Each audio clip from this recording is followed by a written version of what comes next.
everybody. This is Will Sellenraad, and this is another episode of Collector Chassis, Story Behind the Collector. And today we have a very special guest who has a very, very unique collection. We're excited to show you these cars. They're very rare, very one-off cars, and each one has their own history. Howard, would you like to come in here and introduce yourself? Nice to meet you. Nice to meet you, Will. Hi, I'm Howard Kroplik, and welcome to Waterfront at Roslyn.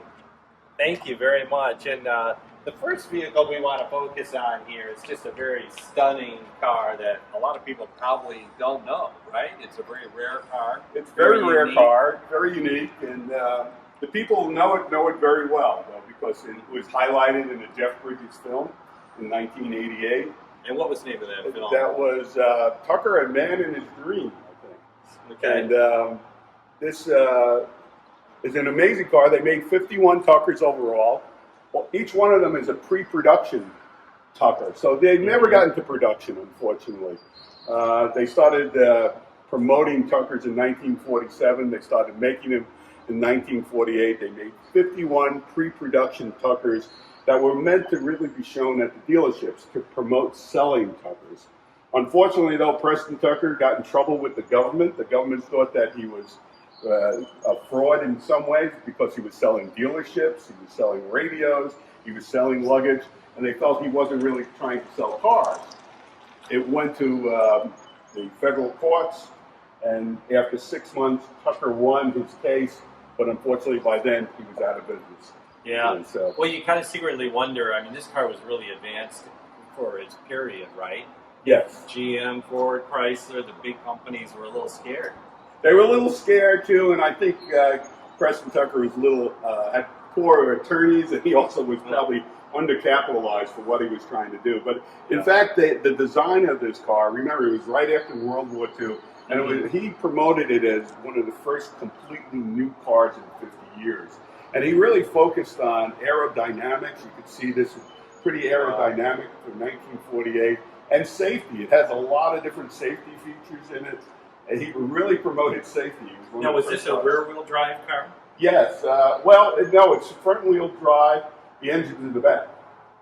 Ah, interesting. Okay, so there is no engine up front here. So There's no engine. That's going to be the trunk. We're going to show you the trunk. Okay. And this is what they call a front now because it's in the front? I guess so. Well, let's take a deeper dive into it. You want to open the door? Yeah, you see it's got suicide doors. Oh, that's kind cool. of I like that. over here. In here, you can see the dashboard's all kind of compact on the left side. On the right side, he called that the safety chamber, that if you were in an accident, you could dive into it.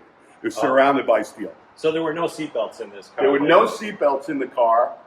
They considered it, but they felt like if you put seatbelts in this car, it would imply that the car was unsafe back in 1948. So if there's an impact coming, you're supposed to dive into You were supposed to dive into the chamber over there. Nobody in the history of the Tuckers ever did that. But look at how wide that seat is. I mean, you could get a family of four in that front seat. You could do and see. And what's interesting about the seats here, the front and the back are interchangeable. So if you wore out the front, you take the back seat and put it in the front. Really? Yeah. Well, the illusion is that the front seat's longer than the rear seat. Well, they're exactly the same. Interesting. It also has a cord transmission.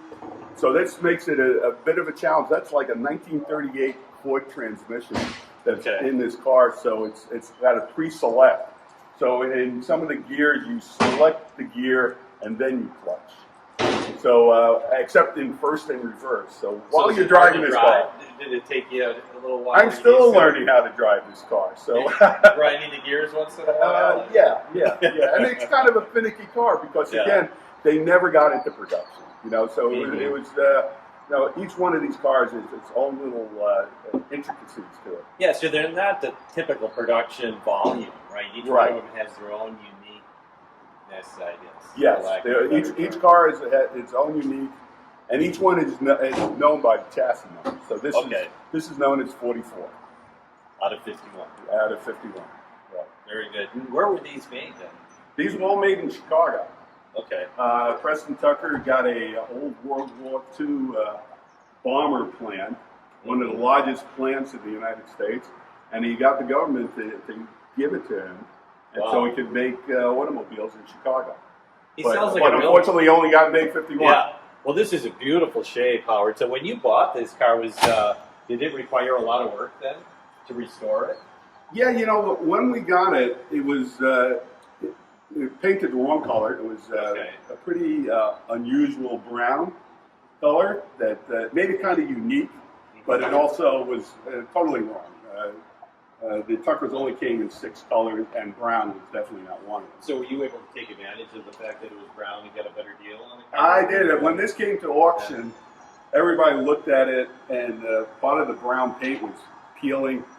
But the overall integrity of the car was really good. Because before I buy any of these cars, I do due diligence. Yeah. And I was able to meet up with Sean and Mike Tucker, the great-grandsons of Preston Tucker. They knew about this car. So before I went to the auction that was in Scottsdale, Arizona, I talked to them over the phone and said, what do you think about this car? And they said, the car is sensational. Might not look good, but we can fix that. But they gave a recommendation to go ahead and buy the car. And when I was down at the auction, it was a pretty slow auction. There weren't only maybe about 3 or 4 bidders. And I was the last one. Well, let's open up the front. Harold, I'm real anxious to see what that looks like. I mean, that's got to be huge. When we usually open up, people want to think the engine's going to be there, but nope. Look at that. You got the trunk here. And what you see here is original Tucker luggage. So remember I told you that Tucker got in trouble because he was selling dealerships, luggage, radios. Well, this is the luggage that he was selling, that when people signed up to buy a car, they also had the opportunity to buy these accessories. Now that piece of luggage over there is straight out of the box. I was able to obtain that from a person who never opened the box with the Tucker luggage. So that is a totally... Talk about ambition. Tucker was doing all these things. Yes, he was ahead of his time in many ways. He really was. And remember, when we got this car, it was this brown color. And there's about 4 or 5 Tuckers that are green. And each one of those cars look a different green. So it was questionable, what is the real color of the car? What was the original green color of the Tuckers? Inside one of the wheel wells of the car here, we actually found the original paint for the green. So we did a computer analysis, and so we really feel this is what the original Andante green Tuckers look like. Now, was there something special about this headlight, or no? Yeah, that was kind of a promotional point for the Tuckers too. Very distinctive part. It was the only car that really had 3 headlights, and it turned with the steering wheel. That's what I thought. So it must turn inside. It turns inside. Yeah, it's inside there. Yeah, if you move the steering wheel, you'll see the inside. Yeah, and it actually works. And I love this license plate. Yeah, the license plate. How did you find that? That's my, besides paying for the restoration, that's my major contribution to this car. These are original Tucker license plates, and they're extremely collectible and difficult to find. And what's more unusual about these plates, both the front and the back match the chassis number, 44. That is really unusual. I mean, this car is in such original condition. I mean, really right down to the license plate. Yes, yeah. And it's the Tucker family considered the most accurate and most awarded Tucker in the world. Now, when you had this in Pebble Beach, when you had the Tucker extravaganza, tell us about that, right? Because there were some famous people there that had Tuckers too. Yeah, we had George Lucas, Francis Ford Coppola. We had a couple of automobile museums brought their Tuckers there. Like 19 out of the 47 existing Tuckers are in museums, so they usually never get run. And they also, the public doesn't really get to hear them or see them as much. They get to see them, but they never get to hear them. Yeah. So in Pebble Beach, there were 11 Tuckers there. And the first thing they do is they make you do a Tour de Elegance. So you go about 80 miles up hills around Big Sur. In a big parade. It's a lot of fun for the spectators. It's not as much fun for the people trying to drive the car, because Tuckers aren't made really to go up hills and down hills. So it was really a bit of a challenge. We did make it through, which was good. And then on the day of the Concours, we were very proud of this car. We knew this was going to be a winner, Yeah. to say the least. But I can tell by looking at it. It's just amazing. so in Pebble Beach, the way they do it is the judges come along, and then a couple hours later they tell you, congratulations, you won. And they don't tell you what you won. They just say, drive up your car. And so we're there with two other Tuckers. Mm-hmm. And one is George Lucas's Tucker, which was very nice. Our Tucker, and one from the Stahl Museum. And in that kind of case, you really don't want to hear your car named first, because it's like a Miss America contest, right? And you don't want to hear third place goes, then second. So third place goes to the Stahl car, which was also green, by the way. So you get excited. So it's me and George Lucas, and we were so convinced we had the best Tucker, Yeah. And then they call out our name in second place, and so which is. To be second place at Pebble Beach is a big honor, but we go, what do you think? So, and people ask me, why did George Lucas's car beat you? And I say the same thing to everybody. I said, the force was with him that day. So a big car like this, you would imagine, would have a big engine, right? It has an unusual engine, to say the least.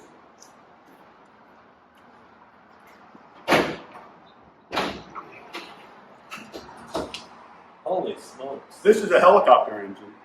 This is a Franklin helicopter engine.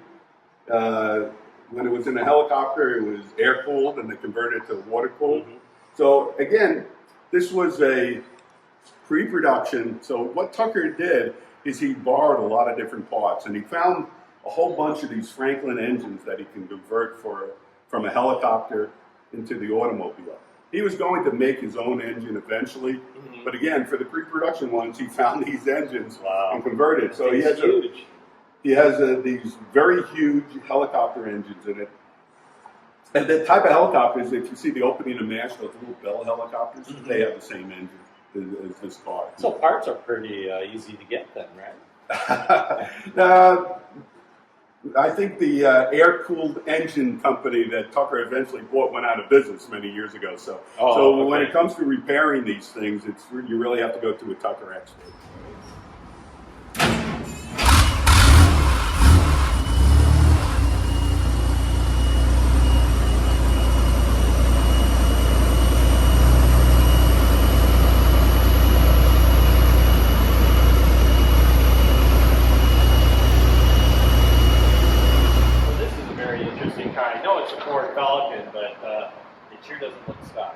No, it doesn't look stock.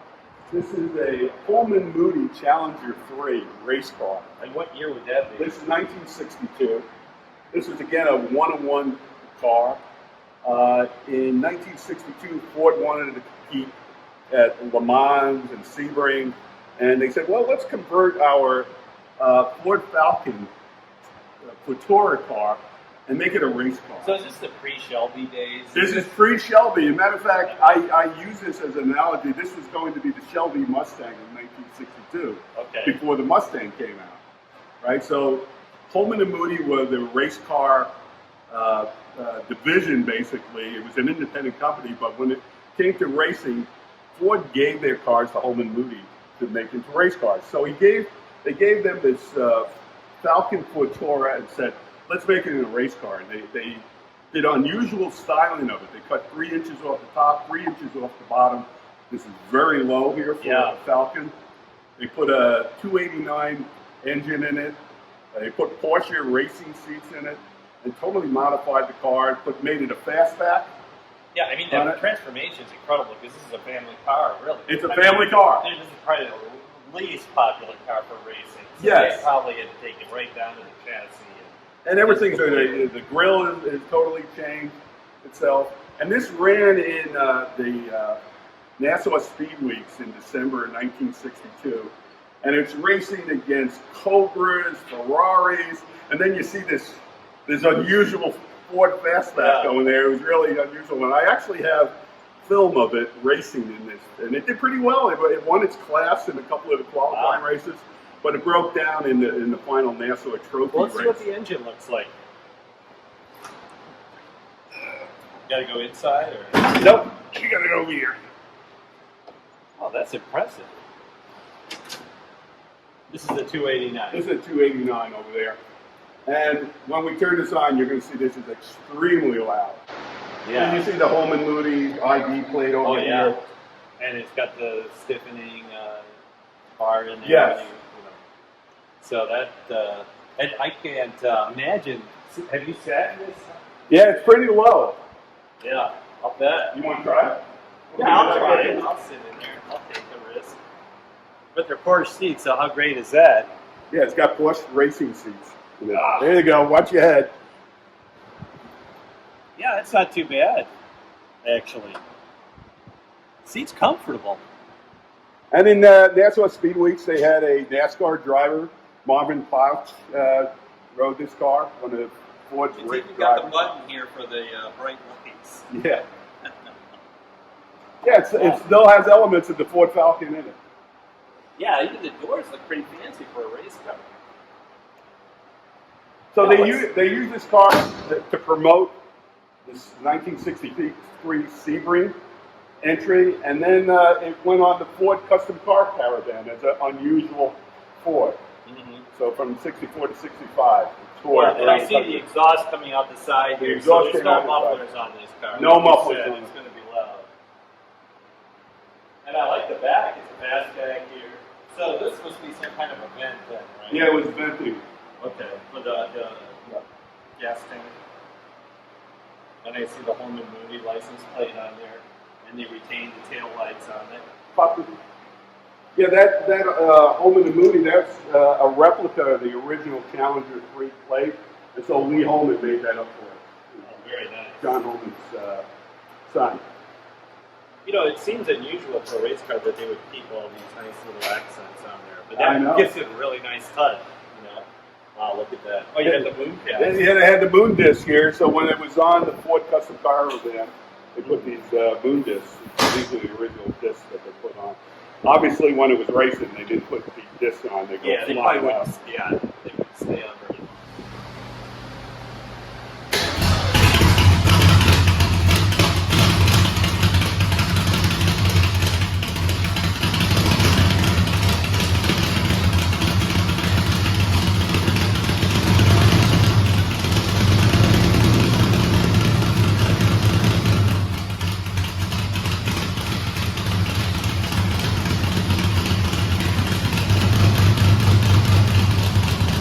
Well, so this is a surprise. So we go from Tucker to race car to, actually this is another race car. Another right? race car. But not your typical race car that No. probably our viewers are familiar with. It's No. not a Porsche, not a Shelby. No, this is a Alco, and it's made by the American Locomotive Company. So this was made by a train company from 1906 to 1913. American Locomotive Company made automobiles, and they used this car as their promotional tool to sell their cars in 1909. And this was their only race car in 1909, and it raced in 16 races from 1909 to 1911, and it won 6 of them. So it had a pretty good track record. It's called the Alco Black Beast. It's huge. It is a beast. It is. How long is this wheelbase? Ah. This is I think it's car. 108 inches, I think. So Wow. it's pretty long and pretty powerful. And it was called the Bête Noire in French for Black Beast. It was driven in the Vanderbilt Cup races in 1909 and 1910 and won both of them. Wow. So this is a historic car. So what kind of engine would be in this? Let's take a look at it. It's the engine here is. Are these wheels wooden? Yes, they got wooden spokes over here. It's a 6-cylinder car. It was one of the first 6-cylinder race cars. Oh, that's beautiful. Over here. It's got dual ignition. Look at the size of it. Look at the size of this manifold. Yeah. What's interesting is Alco didn't make engines, so it's a bit of a mystery still to see who was the manufacturer of this engine. I have a lot of people say it was either a part of an early plane or it might have been a fire engine. So it's a big debate on who made this engine. So the pistons are probably pretty big. The pistons are huge. Wow. That's beautiful. Yeah. And it's brass. It's all brass and copper. Wow. Yeah, well, we're definitely going to want to start this up. I don't know if it'll be as loud as the Falcon. Believe it or not, it is louder than the Falcon. Is that I believe, right? yes.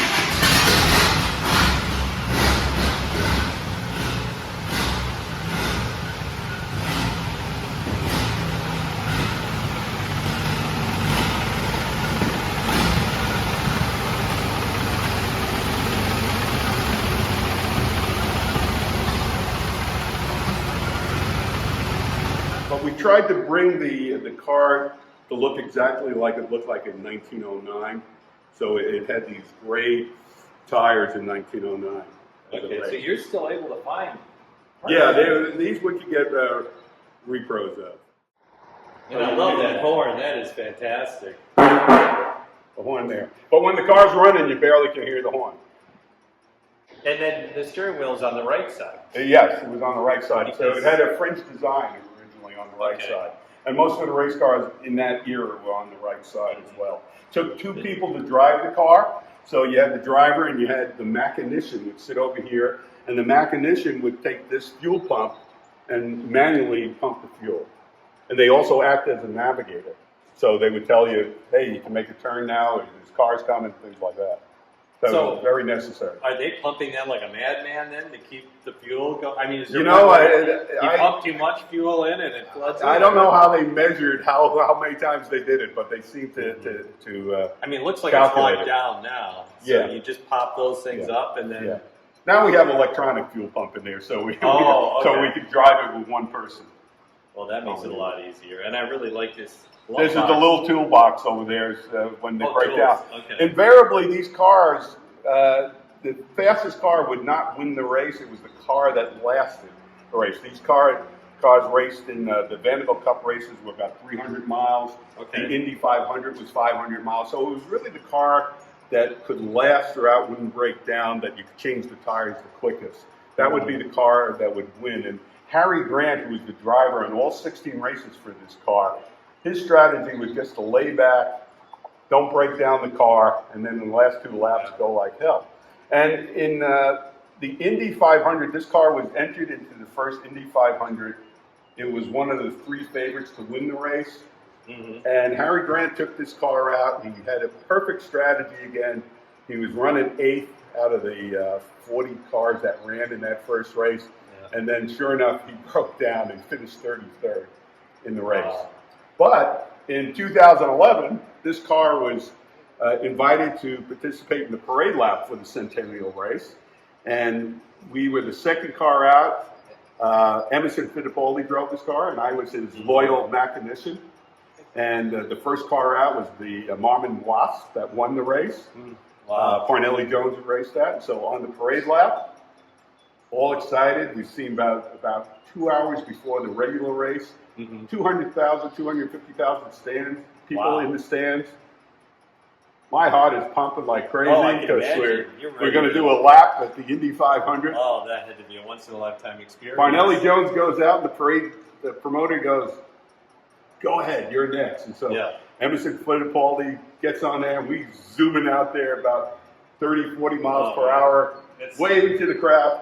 All of a sudden we see the Marmon Wasp is off to the side, broke down. So Fittipaldi says, what should we do? I said, let's just pull up behind that and wait for directions. So we pulled up, wait for directions. The race promoter comes up to us and says, I need you guys to take the lead. And I tell him, I've been waiting 100 years to hear that. We just zoom out. Oh, that's great. And so we took a whole lap around. On the stretch, Fittipaldi says, can I see what it can do? We got wooden wheels here. We have no seat belts. And I said, sure. Why? If I'm going to go, if I'm going to die, why not do it on the Indy 500? So we go zooming down. We're going about 65 miles per hour, which feels like 130. Oh, yeah. Now, do you have goggles on at that We had goggles, we had helmets, but we're just zooming down there, and the crowd's going crazy. Oh, yeah. We get to the bricks at the finish line, and we survive.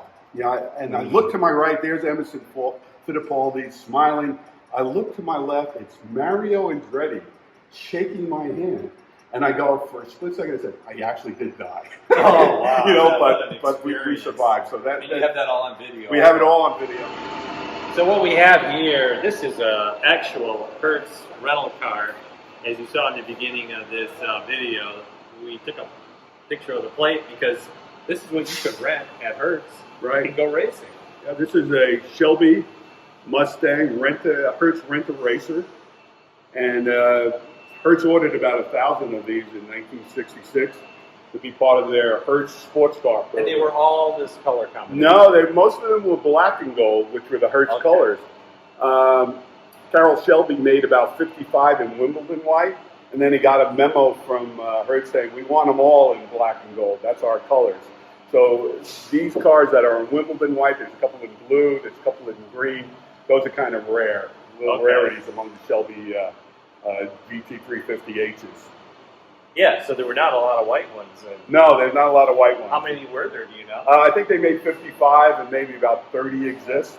Okay. And when I got at an auction, a gentleman came up to me and said, wow, you got a great buy in this, and you got the right color too. And I had no idea what he talked about until later on when I did research into the car. Yeah, I would think you'd want something a little more rare than black, right? Yes, but all I wanted when I went to the auction on this was a 66 Mustang, because my very first car was a 66 Mustang in college. And was it a Shelby? It wasn't a Shelby. It was just a regular Mustang. But I loved that car. And then when I got married in 1971, my wife said, it's either my big Grand Prix or your Mustang. I think your Mustang's going to go. So I sold the Mustang.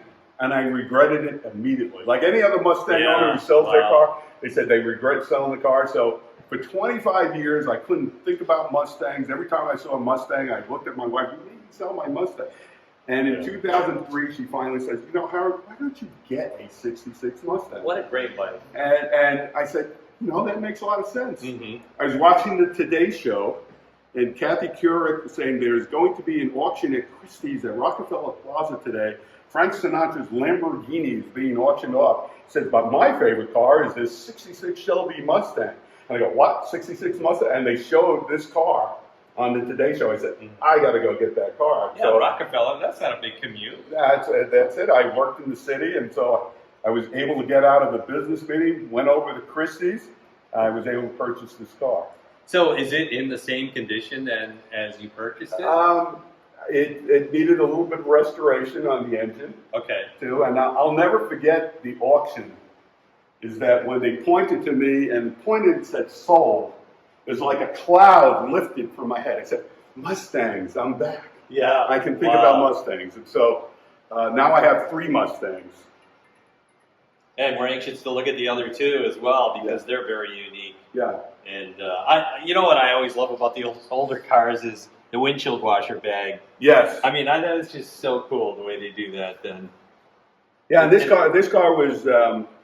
It was after I purchased it. I sent it to Andy Schaefer, who's on the east end of Long Island, specializes in Mustangs, and he brought it back again to what it looked like in 1966. And this is it has a 289 that Shelby made into a 302. Okay. And it's got the crossbar over there showing it says Shelby as well. It's got the original Shelby plates. So all the numbers are matching on this. Yeah. And in 2004, I had the opportunity. I met Carroll Shelby, so I got him to sign the visor over there. Nice. And does he remember a lot? Of these cars? Oh, sure. He remembers it like crazy. The funniest, a quick story on this is that when I went up, Carroll Shelby was signing things up in Lime Rock. Mm-hmm. And so I saw about it. I said, oh, I've got to go up there and see Carroll Shelby. I go up there, and I go to the tent where he was going to be, and I said, is Carroll Shelby going to be here at 1 o'clock? And he says, sure, but do you have a ticket? I said, what do you mean ticket? He said, well, he only signs for 70 people. Mm-hmm. And he said, you don't have a ticket, I'm sorry, you'll have to meet him another day. And I said, oh. Now, do you have the visor under your arm? Is that what you... Yes, I have the visor under my arm. Yeah. And so I don't take no for an answer, usually. And sure enough, I figured there's got to be a way to meet Carroll Shelby. So at 1 o'clock, I look at the line. I said, I'm not going to be able to cut into that. So everybody got carts in the line? Yeah, they got all clots and wristbands. Carroll Shelby shows up with 2 other people. They sit him down, they walk away from the tent. I follow them and I said, "Excuse me, are you with Carroll Shelby?" And they said, "Yes, we are." The lady with a British accent. And I said, "Well, I've come all the way to Long Island to meet Carroll Shelby because I have a check for his foundation." Oh. And she goes with a British accent, "Well, if you have a check for Carroll, I will make sure that you meet him after the line is over. Meet me at the tent." And I go to my wife, "We're going to meet Carroll Shelby, get the camera." So we get the camera. I'm waiting at the end of the line. The lady comes up to me and she goes, "Oh, I love watching Carroll sign all these things. It's so great to see him. He gets so excited about." And it strikes me, I have no idea who I'm talking to. So I say, "Excuse me, how are you related to Carroll Shelby?" She smiles at me, whispers, "I'm married to him." No way. It was Chloe Shelby, his wife. And so at the end of the line, she brings us over to Carroll and says, "Oh, Carroll, I have Howard and Roz here, and they have something for you." And I'm giving them my visor, and they say, "Oh no, the check." The check. But we ended up with a 15-minute conversation with Carroll Shelby. Oh, wow. Which I'll never forget. And here we have another Mustang, and it looks very interesting, the color combination, and high horsepower. This has got to be a lot of fun to drive. Yeah, this is a 2006 Shelby Mustang Hertz Rent-A-Racer. Okay. And it's the 40th anniversary car of the 1966 Hertz Rent-A-Racer car. So Ford and Hertz got together again with Shelby, and they made this anniversary car. They made 500 of them. They were available at different Hertz dealerships, offices throughout the country.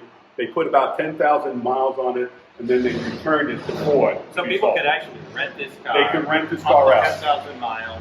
Right. And this looks in amazing condition for being rented out. Yeah, and this car maybe has about 12,000 miles totally on it now. Okay. So this was actually rented out. I mean, the last person who rented it, and then you bought it. And then I bought it, right. Condition. Yeah, I bought this off of Phil Ford dealership. Which okay. Them. And what was kind of nice that when some of the early car shows that we took the 66 and we took the 2006, and we showed what technology, because if you look at the basic design, it's pretty similar. Yeah. You know, so with the quarter panel in the back. Yeah. But the engine's totally different, obviously. Yeah, how many horsepower do we have? I think this is, again, over 300 horsepower. Okay. Well, there's something unique about this Mustang. I noticed the wheelbase is a little shorter, right? It's about 19 inches shorter than a regular Mustang. So this is a very unique Mustang.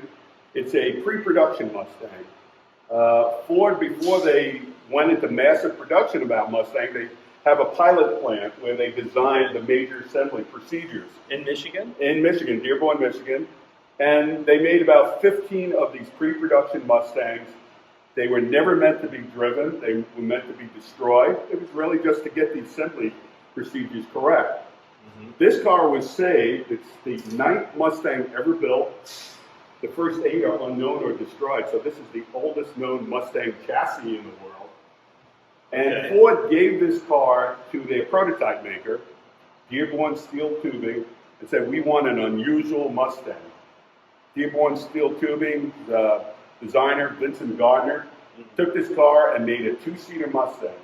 So it's a 2-seater, it doesn't have a trunk, it doesn't have back seats, it's 19 inches shorter, and it has the first high-performance engine ever. So put the into front would be the original Mustang, right? Yes. So this is all metal up It's here. all metal here. It's got a rally pack, which is kind of rare, an original rally pack for a Mustang, and everything else here is fiberglass.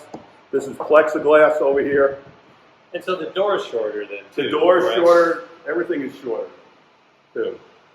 And the shorter wheelbase was just to give it a little bit of a different look. Gave it a different look. So Yeah, it's kind of like a show to see what people say. And this with the Challenger 3 went on the Ford Custom Car Caravan in 1964 and 65.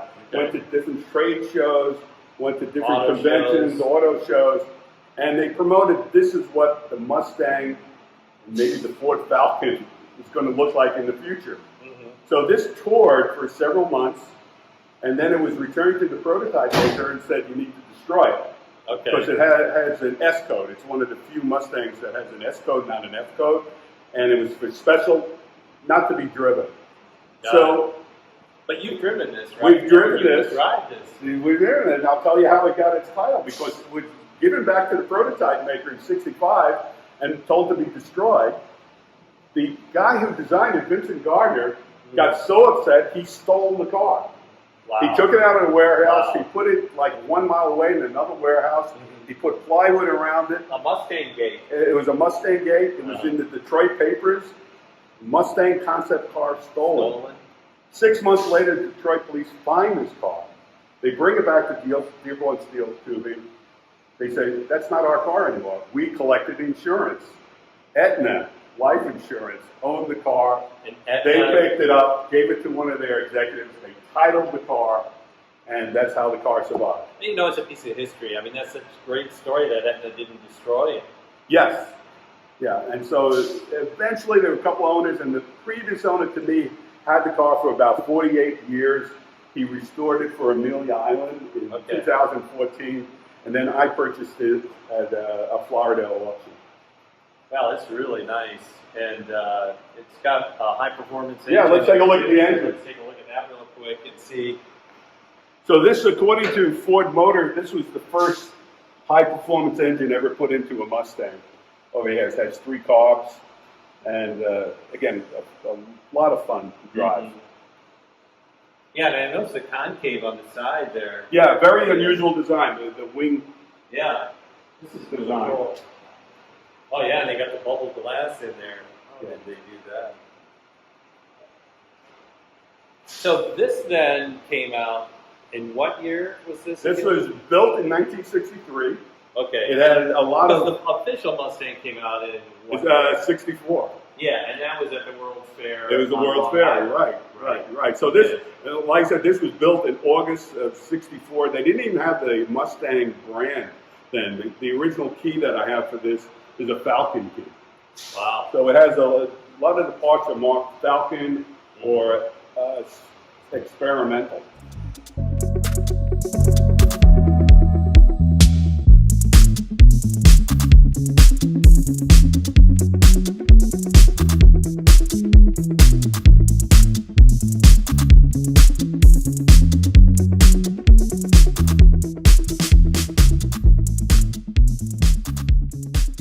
Well, here I am sitting in this really rare race car, and it's just been a fantastic day.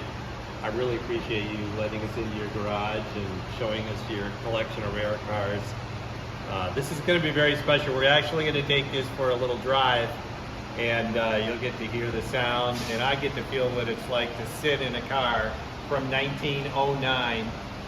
And this has just been a fantastic interview. I really enjoyed it. Enjoyed it with there? my left hand because There we my go. right hand hanging on to the little handle. hang here. on. We don't I wanna got- lose you, Will. I got my foot in my stirrup here, and this seat's really nice. It's comfortable. It's comfortable. It's a great ride. The adrenaline flow alone makes it feel like a great ride. And I'm really anxious to smell the fumes and feel the ride of a race car from 1909. So, thank you very much. Let's do it. All right, let's go.